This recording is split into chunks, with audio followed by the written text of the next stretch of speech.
Hello दोस्तों, आप सभी का इस आंसर राइटिंग बैच में स्वागत है।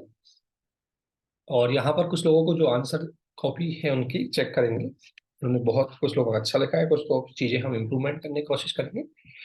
और कुछ कुछ क्वेश्चन बेसिकली आपको subject wise UPSC state PCS के कॉन्सेप्ट के आधार पर दिए गए थे। इसमें एक क्वेश्चन था, ये जीएस 2 का क्वेश्चन है। क्या आप इस बात से सहमत हैं कि संसदीय विशेषाधिकार के दुरुपयोग और इसके द्वारा व्यक्तिगत मौलिक अधिकारों में की जाने वाली कटौती के कारण इन्हें संहिताबद्ध करने की आवश्यकता है? ये चीज आपसे पूछी गई है। क्वेश्चन ऐसा बहुत पूछता है कि आप एग्री हो नहीं हो। एक्चुअली में ऐसे क्वेश्चनों में यदि आप एग्री यस हो तो आप तर्क दीजिए, एग्जाम्पल दीजिए। नो हो तो भी आप तर्क दीजिए और एग्जाम्पल दीजिए। आप जिस भी तरीके से हो उस तरीके से उसको, एक तरह से यूपीएससी में हमेशा एक खास बात याद रखनी है कि आपको चीजें फैक्चुअलिटी में बतानी है कि हाँ ये सही है, इसलिए सही है। सही होना और उसको बिना किसी एग्जाम्पल के, बिना किसी तथ्य के यदि आप उसको सही साबित कर रहे हो तो पूरी बात नहीं है। आप उसको सही साबित करने के लिए आपको उसके संदर्भ में अपने तथ्य और अपने तर्क दोनों चीजें देनी होगी। तो यहाँ बेसिकली विशेष अधिकारों का क्वेश्चन है। तो इन्होंने क्या लिखा है देखते हैं। कि बाहर संविधान में कुछ विषय का जिक्र किया जा रहा है। देखो, अब इतनी लाइन बेस्ट मत करो बेकार में, ठीक है ना। हमारे पास शब्दों की कमी होती है तो बेकाम में ऐसी चीजें लिखने की जरूरत नहीं है। डायरेक्ट है। सीधा कि संसदीय विशेषाधिकार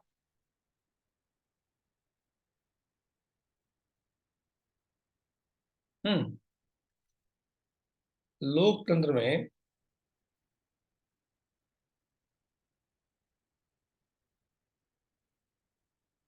इनकी आवश्यकता बतानी है। लोकतंत्र में इनकी आवश्यकता, लोकतंत्र में उत्तरदायी, जवाबदेही, शासन तथा शक्ति पृथक्करण के लिए आवश्यक है।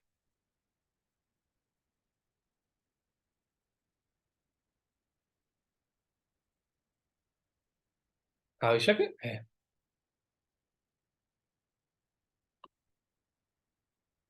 और फिर ब्रैकेट में डाल देते हैं 105।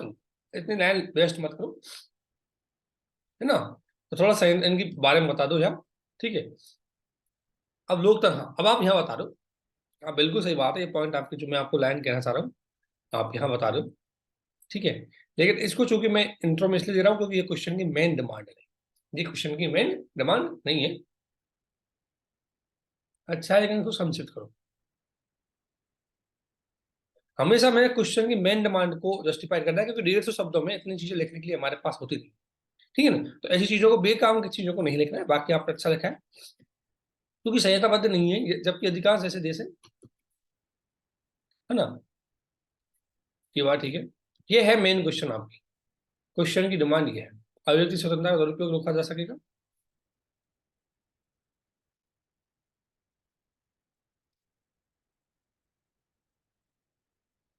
ये अच्छा है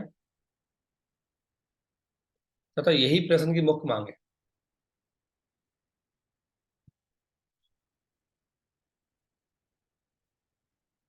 अब आपने लिखा है ना, अभिव्यक्ति स्वतंत्रता का दुरुपयोग रोका जा सकेगा कैसे?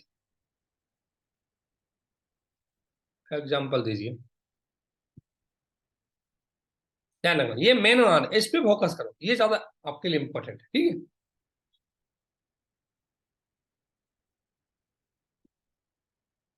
ये अच्छा है।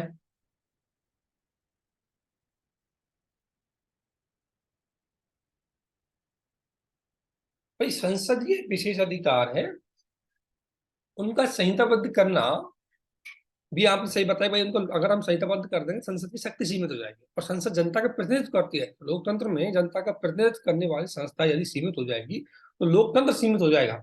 इसलिए बात यह है कि हमें संसदीय विशेष अधिकारों के संहिताबद्ध करना है, कोडिफिकेशन करना है। इन चीजों पे थोड़ा सा माइनर लेवल पे सोचना पड़ेगा क्योंकि हमें दूसरी ओर इनके साथ जो चुनौतियां पैदा हो रही है उन पर ध्यान देना है। तो आपका निष्कर्ष ठीक है, निष्कर्ष ठीक है, ठीक है। आप सभी जानते हैं कि संसदीय विशेषाधिकार की स्वतंत्रता मतलब जनता की आवाज। आपको यहां लिखना है कि ये जनता की आवाज है।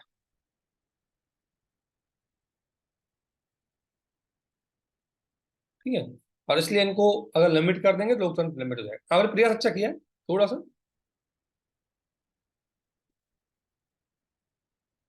लेकिन ध्यान रखना प्रेजेंट की मेन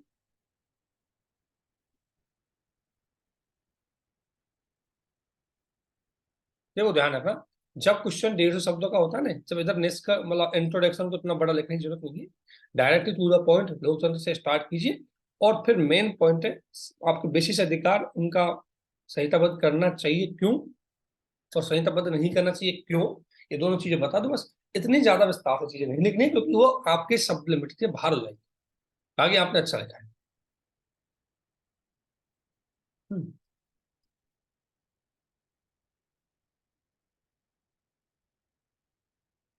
ठीक है, अगला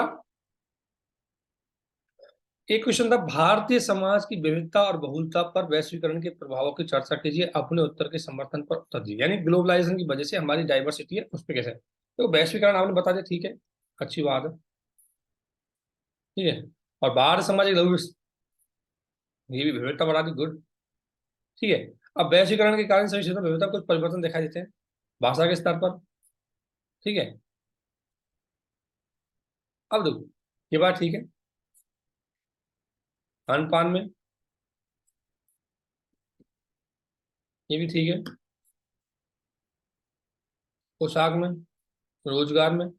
अब देखो, क्वेश्चन आपने अच्छा लिखा है, बिल्कुल ये मैं नहीं कहूंगा, वैश्वीकरण के प्रभाव सही लिखे हैं भारत संस्कृति पे, लेकिन देखो क्वेश्चन क्या कह रहा है, आपकी विविधता पे। तो देखो वैश्वीकरण का विविधता की अगर बात करें हम,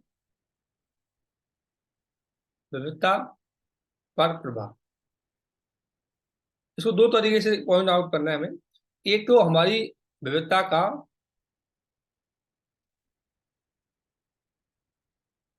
समेकीकरण, समेकीकरण का मतलब, जैसे हमारी विविधता थी, अगर मैं बात करूं, जनजातीय विविधता सीमित हो गई,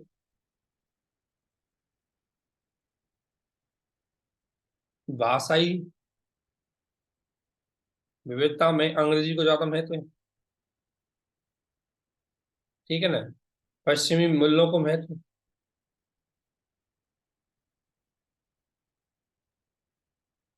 ठीक है ना,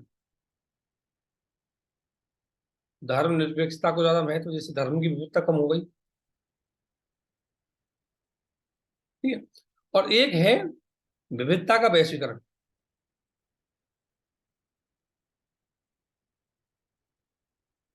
जैसे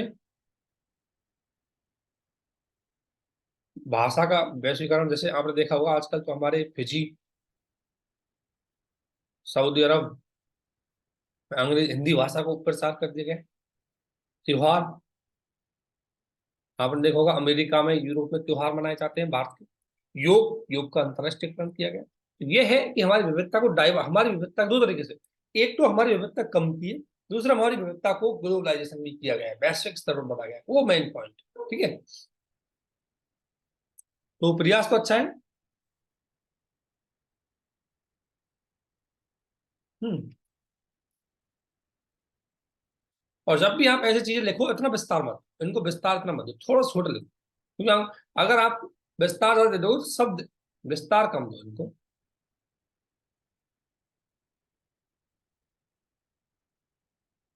ठीक है। बाकी तो ठीक है इसमें। अगला क्वेश्चन, भारतीय समाज पर वैश्वीकरण के प्रभावों की चर्चा कीजिए और निम्न महिला और हास्य, अब देखो वही बात है, ये आपने वैश्वीकरण को बता दिया, दैट इज गुड पॉइंट, ठीक है।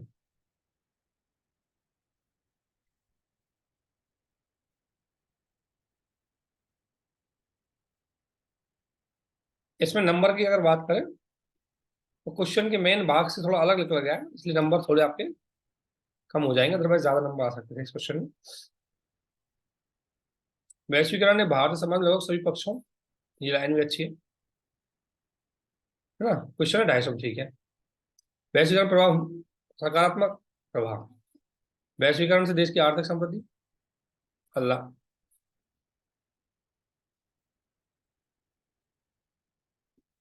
ठीक है, ठीक है। देखो आपका ठीक है।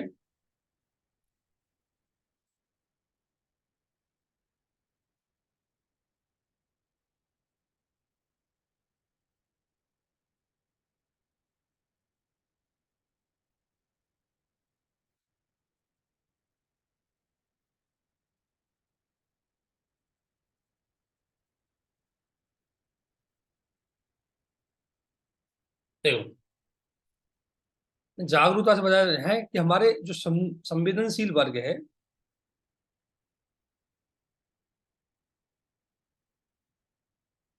को सक्षम बनाकर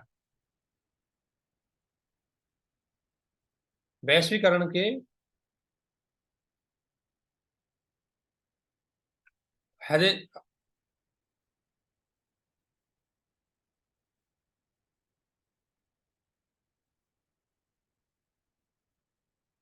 ठीक है। और आपका जो क्वेश्चन था, देखो क्वेश्चन के डिमांड को समझो हमेशा। क्वेश्चन था समाज पे प्रभाव, तो आप पहले बताइए समाज पे प्रभाव बताइए। तो यहाँ समाज पे प्रभाव बताइए,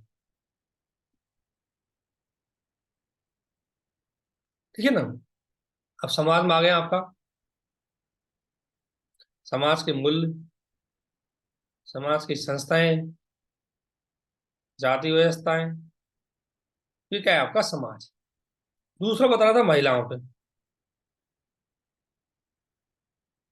ठीक है, कि महिलाओं को सकारात्मक और नकारात्मक। फिर बताना था संवेदनशील वर्ग में जनजाति ले लिया आपने, वृद्ध ले लिया और बच्चे ले लिए, इन पर तीनों पर भी बता था, ठीक है। सम ये हो गया। और इतना ज्यादा नहीं, संक्षिप्त करो, थोड़ा सा चीजों को ज्यादा संक्षिप्त करो, बाकी आपका हो जाएगा, क्योंकि बहुत आप अगर ज्यादा विस्तार दे दोगे तो ज्यादा पॉइंट नहीं लिख पाएंगे, ज्यादा डायमेंशन नहीं दे पाओगे, तो उससे नंबर कम हो जाते हैं। बाकी आपका फ्लो अच्छा है, अगर बात करते बहुत अच्छा है। देखो आपकी समझ अच्छी है, आपका फ्लो अच्छा प्रस्तुतिकरण अच्छा है ना, विषय वस्तु है वो प्रश्नानुसार अनुसार बस ये काम करना है, जो प्रश्न मांगा है उसी के आधार पर सिक्वेंस वाइज लिख दी जाएगी, ठीक है।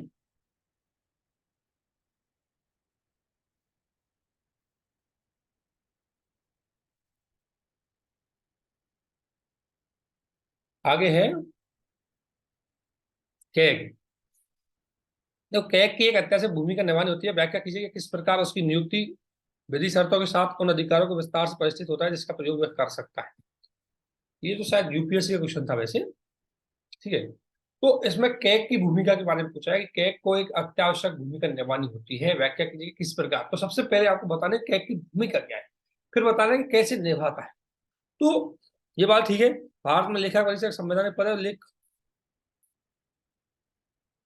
ठीक है। पर देखो इसमें अच्छे शब्द यूज किया करो, अच्छा बात है, अच्छी बात है, लेकिन फिर बताता हूँ। वित्तीय संसदीय शासन में वित्तीय जवाबदेही तथा उत्तरदायित्व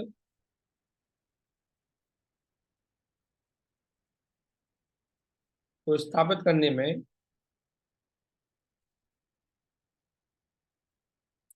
कैग एक महत्वपूर्ण संवैधानिक संस्था है। और ब्रैकेट में लिख दो 148, ऐसे लिखा जाता है। इतनी बड़ी बात नहीं लिखी जाती है, इतना लाइन नहीं खराब की जाती कि हमारे संविधान में कहाँ उल्लेख किया जाता है। सिंपल सा 148 आर्टिकल आपको किसमें लिखना है, ब्रैकेट में लिखना है, अपना ज्यादा शब्द खराब नहीं करना, इतना शब्द खराब करने की जरूरत नहीं पड़नी चाहिए, ठीक है। शब्द मत खराब करो, क्योंकि शब्दों की आपको जरूरत पड़ती है, ठीक है। ये बात बिल्कुल सही है। तो अब देखो के की आवश्यकता क्या है। वित्तीय जवाबदेही, सुशासन, सार्वजनिक धन प्रबंधन,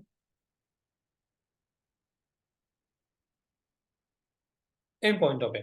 तो इसमें कैग के आधार पर एक तो इसका एग्जांपल आप दे सकते हो, एग्जांपल दीजिए।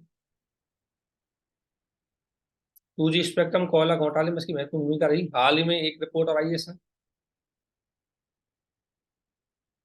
ठीक है। ये बिल्कुल पॉइंट अच्छा है।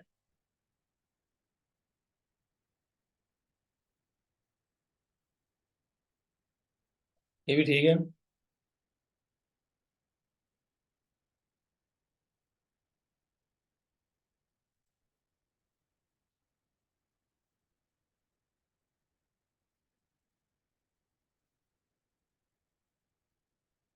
ये भी ठीक है। देखो अभी थोड़ी सीमाएं बताओ इसकी।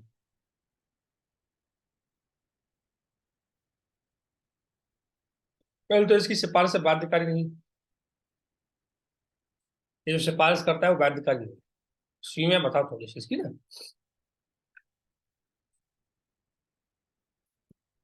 अच्छा है, और यहाँ सीमाओं के समाधान।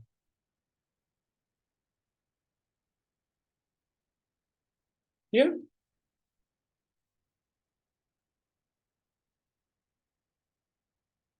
अच्छा लिखा है ये क्वेश्चन, आपने बढ़िया लिखा है, क्वेश्चन की मांग के हिसाब से लिखा है।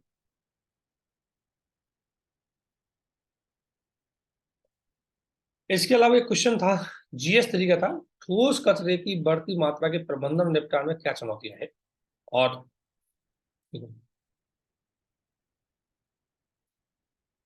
ठीक है, ये ठीक है, अदरवाइज इसको आप रिपोर्ट से भी स्टार्ट कर सकते थे।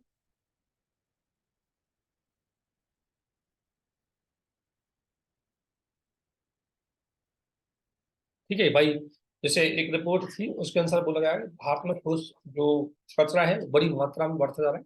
उसका डेटा दे देते हैं आप, क्योंकि जीएस थ्री में आप जितना स्टार्टिंग डेटा से करेंगे, जितना आप डेटा दे पाएंगे वो उतना ही आपके लिए काफी बेनिफिशियल रहेगा। हाँ, इससे स्टार्ट कर सकते हो डायरेक्टली। आप इसी से भी स्टार्ट कर सकते हो।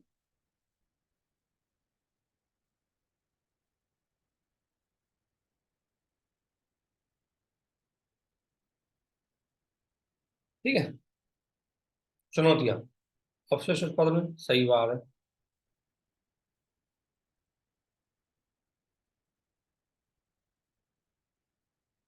ये भी अच्छा है। बिल्कुल अच्छा है।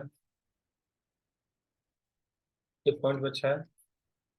सारे पॉइंट अच्छे हैं। अब इनका समाधान। गुड। गुड। ये पॉइंट अच्छे हैं। ठीक है। गुड है।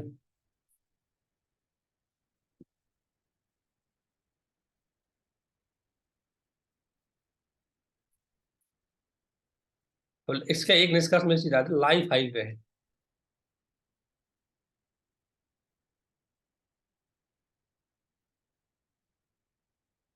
लाइफ हाई फेल अगर एक रिपोर्ट है, अगर लाइफ हाई फेल का हम यूज करेंगे। लाइफ हाई फेल का मतलब क्या होता है कि अपने अ, जो अपनी जो जीवन शैली है उसको पर्यावरण अनुकूल करना है।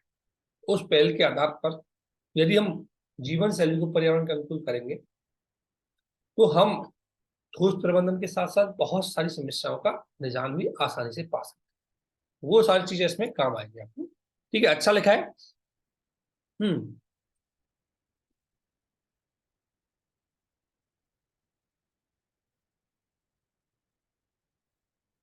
बहुत बढ़िया लिखा है।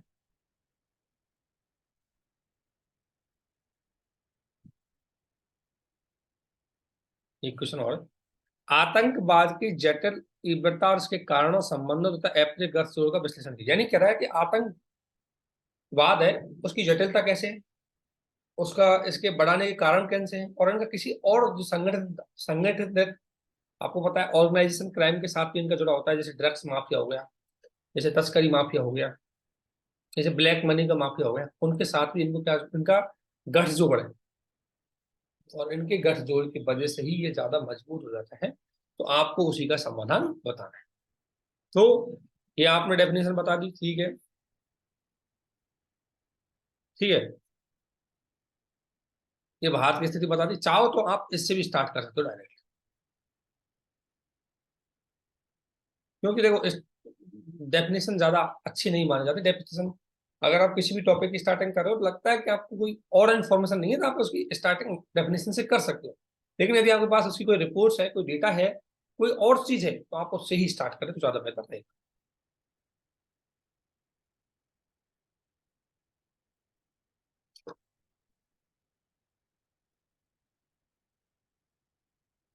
ये सही पॉइंट है।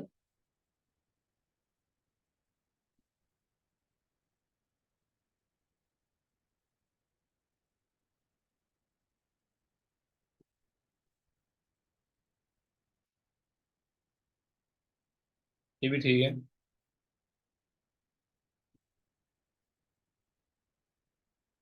देखो, सबसे बड़ी बात एक चीज और है इसमें आप जो नहीं देखी, इनकी वित्तीय स्रोत।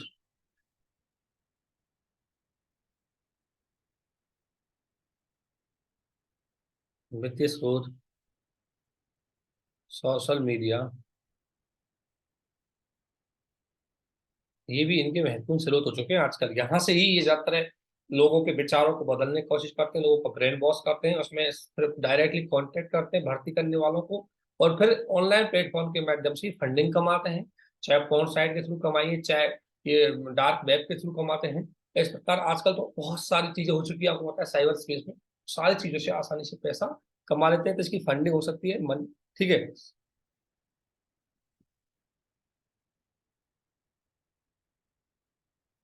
ये भी ठीक है।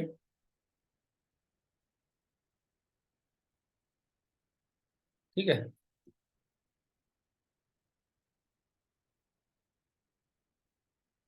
देखो अच्छा है, विषय वस्तु अच्छी है।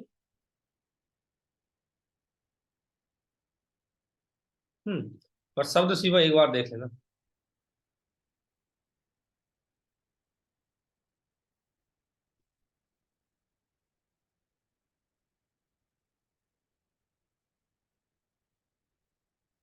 बाकी बहुत बढ़िया लिखा है, क्योंकि ध्यान रखना पूरी डिमांड आंसर पूरी करिए। सबसे बड़ी क्वेश्चन क्या है, कोई भी क्वेश्चन हो मैं लिख रहा हूँ आप लिखो, क्वेश्चन का आंसर लिखने का सबसे बेस्ट तरीका है कि जो क्वेश्चन ने मांगा है वो प्रेजेंट करना है और कुछ नहीं।